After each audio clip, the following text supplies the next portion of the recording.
ನಮಸ್ಕಾರ, ಶುಭ ಸಂಜೆ ಪ್ರೀತಿಯ ವೀಕ್ಷಕರೆಲ್ಲರಿಗೂ ಸಂಕಲ್ಪ ಸುದ್ದಿ ಕಾರ್ಯಕ್ರಮಕ್ಕೆ ಆತ್ಮೀಯ ಸ್ವಾಗತ ಹೇಳ್ತಾ ಇರೋದು ನಾನು Anusha. So first time channel ವೀಕ್ಷಿಸ್ತಿದ್ದೀರಾ ಅಂತಂದ್ರೆ ಈಗಲೇ ನಮ್ಮ ಚಾನೆಲ್ನ ಸಬ್ಸ್ಕ್ರೈಬ್ ಮಾಡಿ, ನಮ್ಮ ವಿಡಿಯೋಸ್ನ ಲೈಕ್ ಮಾಡಿ. ಏನೋ ಕಾರ್ಯಕ್ರಮದಲ್ಲಿ ಸಾಕಷ್ಟು ನಿಮಗೆ ಉಪಯುಕ್ತವಾಗಿರುವಂತಹ ವಿಚಾರಗಳ ಬಗ್ಗೆ ಮಾಹಿತಿ ಮಾರ್ಗದರ್ಶನ ನೀಡುವಂತಹ ಸ್ಪಿರಿಚುವಲ್ ಗುರು ಡಾಕ್ಟರ್ ವಿಷ್ಣುದತ್ತ ಗುರುಜಿ ಅವರಿದ್ದಾರೆ. ಬನ್ನಿ ಗುರುಗಳನ್ನ ಇವತ್ತಿನ ಕಾರ್ಯಕ್ರಮಕ್ಕೆ ನಾವು ಮಾಡ್ಕೊಳ್ಳೋಣ. ನಮಸ್ತೆ ಗುರುಗಳೇ, ಕಾರ್ಯಕ್ರಮಕ್ಕೆ ಆತ್ಮೀಯ ಸ್ವಾಗತ. ಪ್ರತಿಯೊಬ್ಬರಿಗೂ ಅವ್ರ ಫ್ಯೂಚರ್ ತಿಳ್ಕೊಳ್ಬೇಕು ಅನ್ನೋ ಕುತೂಹಲ, ಆಸೆ ಇದ್ದೇ ಇರುತ್ತೆ. ಕೆಲವರು ನನ್ನ ಫ್ಯೂಚರ್ ನನಗೆ ಗೊತ್ತು ಅಂತಿರ್ತಾರೆ, ಇನ್ನು ಕೆಲವರು ಯಾರು ಕೇಳಿದ್ರು ನಮ್ಮ ಫ್ಯೂಚರ್ ಹೇಗಿದೆ ಹೇಳಿ ಅನ್ನೋಂಥದ್ದನ್ನ ಕೇಳ್ತಿರ್ತಾರೆ. ಉದಾಹರಣೆಗೆ ಈಗ ಒಂದು ಮುಂದಿನ 5 ವರ್ಷ ನನ್ಗೆ ಹೇಗಿರುತ್ತೆ ಅನ್ನೋಂಥದ್ದು ಹೇಗೆ ತಿಳ್ಕೊಳ್ಬೋದು ಗುರುಗಳೇ? ಸೊ ನೆಕ್ಸ್ಟ್ 5 ಇಯರ್ಸ್ನಲ್ಲಿ ನಾನು ಏನೋ ಗೋಲ್ಸ್ ಇಟ್ಕೋತೀನಿ, ಬಟ್ ಅದು ರೀಚ್ ಆಗ್ತೀನಾ ಇಲ್ವಾ ಗೊತ್ತಿಲ್ಲ. ಹೇಗಿರುತ್ತೆ ನನ್ನ ನೆಕ್ಸ್ಟ್ 5 ಇಯರ್ಸ್ ಅನ್ನೋಂಥದ್ದು ಹೇಗೆ ತಿಳ್ಕೊಳ್ಬೋದು ಗುರುಗಳೇ? ಓಂ ವಿಶ್ವಸ್ಮೈ ನಮಃ.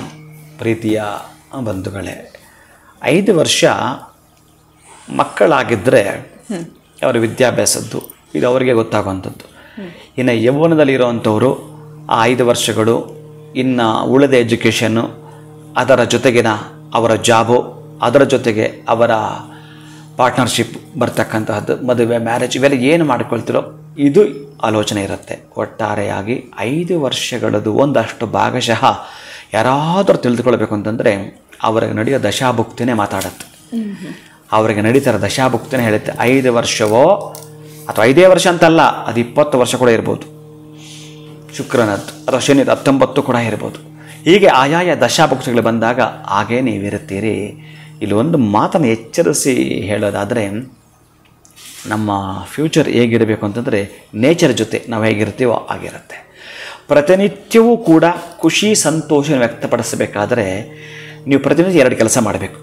ಬೆಳಗ್ಗೆ ಎಷ್ಟೊತ್ತಿಗೆ ಎದ್ದ ಮೇಲೆ ಬ್ಲಾಂಕೆಟಲ್ಲಿ ಮಡಚಿ ನಾನು ಕೆಳಗಿಳಿದಿದ್ದೆ ಮಂಚದಿಂದ, ನೀವು ಮಡಚೇ ತೀರಬೇಕು. ಹಾಗೆ ಎದ್ದು ಬರಬಾರ್ದು. ಅದು ಮಕ್ಕಳಾಗಿದ್ದರೂ ದೊಡ್ಡವರಾಗಿದ್ದರೂ ಕೂಡ ಅದನ್ನು ನೀವೇನು ಒದ್ದುಕೊಂಡಿದ್ರೋ ಆ ಹೊದಿಕೆಯನ್ನು ಮಡಚಿಬಿಟ್ಟು ಕೆಳಗಿಳಿದದ್ದು ಟೈಮ್ ಟೈಮ್ ನಿಮ್ಮ ನಿರ್ಧಾರ ಮಾಡುತ್ತೆ. ನೀವು ಕರಾಗ್ರಹ ಹೇಳಿದ್ದು, ಭೂಮಿನ ಮುಟ್ಟಿ ನಮಸ್ಕಾರ ಮಾಡಿಕೊಂಡಿದ್ದು, ಆ ಮಡಚಿದ್ದು ಒಂದು ಟೈಮಿಂಗ್ ಇದೆ. ಅದು ನಿಮಗೆ ಎಕ್ಕಚ್ಚಿತ್ತು ನಿಮ್ಮ ನಿರ್ಧಾರ ಮಾಡುತ್ತೆ. ಮತ್ತು ಸಂಜೆ ಮನೆಗೆ ನಾನು ಎಷ್ಟೊತ್ತಿಗೆ ಬಂದೆ ಒಳಗಡೆಗೆ, ಆ ಟೈಮಿಂಗ್ಸ್ ನಾನು ಏನು ಮಾಡಿ ಬಂದೆ, ಇಲ್ಲಿ ತನಕ ನಾನು ಆ 12 ತಾಸು ಹಗಲಲ್ಲಿ ನಾನು ಪಾಪದ ಕೆಲಸ ಎಷ್ಟು ಮಾಡಿದೆ, ಪುಣ್ಯದ ಕೆಲಸ ಅಷ್ಟು ಮಾಡಿದ್ನಾ ಅನ್ನೋ ಸಂತೋಷ ನಿಮ್ಮ ಒಳಗಡೆ ಇತ್ತು ಅಂತಂದರೆ ಅದೇ ಸಾಕು. ನಿಮಗೆ ನೆಕ್ಸ್ಟ್ ಡೇಗೆ ನಿಮಗೆ ಕೊಡ್ತಕ್ಕಂತಹ ಪುಣ್ಯದ ಬ್ಯಾಲೆನ್ಸ್, ನಿಮ್ಮ ಅಕೌಂಟ್ ಬ್ಯಾಲೆನ್ಸ್ ನಿಮ್ಮ ಕೈಗೆ ATM ಕೊಟ್ಟಂಗೆ. ಇವತ್ತಿನ ರಿಸಲ್ಟ್ ಇಲ್ಲೇ ಡ್ರಾ, ಇಲ್ಲೇ ಬಹುಮಾನ ಅಂತಾರಲ್ಲ, ಇವತ್ತು ನೀವೇನು ಮಾಡಿರುತ್ತೀರೋ ಅದು ಇಲ್ಲೇ ಈಗಲೇ ಸಿಗೋವಂಥದ್ದು. ಬೆಳಗ್ಗೆ ನೀವು ಎದ್ದದ್ದು, ಸಂಜೆ ಮನೆಯೊಳಗೆ ಬಂದದ್ದು, ಆ ಟೈಮನ್ನು ಚೆಕ್ ಮಾಡಿದ್ರೆ ನಿಮ್ಮ 5 ವರ್ಷದ್ದು ಗೊತ್ತಾಗ್ಬಿಡುತ್ತೆ. ಇದೊಂದು ವಾರ ಚೆಕ್ ಮಾಡಿಕೊಂಡ್ರೆ ಸಾಕು, ನೀವು ಆ ನಿಮಗೆ ತಿಳಿಸಿಬಿಡುತ್ತೆ. ಅಂತಹದ್ದು ಒಟ್ಟಾರೆಯಾಗಿ ಒಬ್ಬಂಟಿಗರಾಗಿ ನಿಮಗೆ ಅಲ್ಲೂ ಕೂಡ ನಮ್ಮನ್ನು ಈ ಲೋನ್ಲಿನೆಸ್ ಕಾಡಬಾರದು ಅನ್ನೋದೇ ಆದರೆ ಖುಷಿಯಾಗಿ ಸಂತೋಷವಾಗಿ ಒಂದು ಮರ ಗಿಡದ ಕೆಳಗಡೆ ಕುಳಿತುಕೊಂಡ್ರೂ ಕೂಡ ಅಷ್ಟು ಅದ್ಭುತವಾಗಿರಬೇಕು. ಯಾರೋ ಒಬ್ಬ ಆತ ಇವತ್ತು ಬೆಳಗ್ಗೆ ಕಾಲ್ ಮಾಡಿ ನನ್ನ ಜೊತೆ ಮಾತನಾಡಿದ ಸನ್ನಿವೇಶ ಮಾತ್ರ ನಿಮಗೆ ಹೇಳ್ತೀನಿ. ತುಂಬ ಚೆನ್ನಾಗಿದ್ದರು. ತುಂಬ ಚೆನ್ನಾಗಿದ್ದಂಥವರು ಬಹುಶಃ ಅವರ ಬದುಕಲ್ಲಿ ನಡೆದ ಒಂದು ದೊಡ್ಡ ಘಟನೆ ಅಂತಂದರೆ ಅದೊಂದು ಬೇಜವಾಬ್ದಾರಿತನ.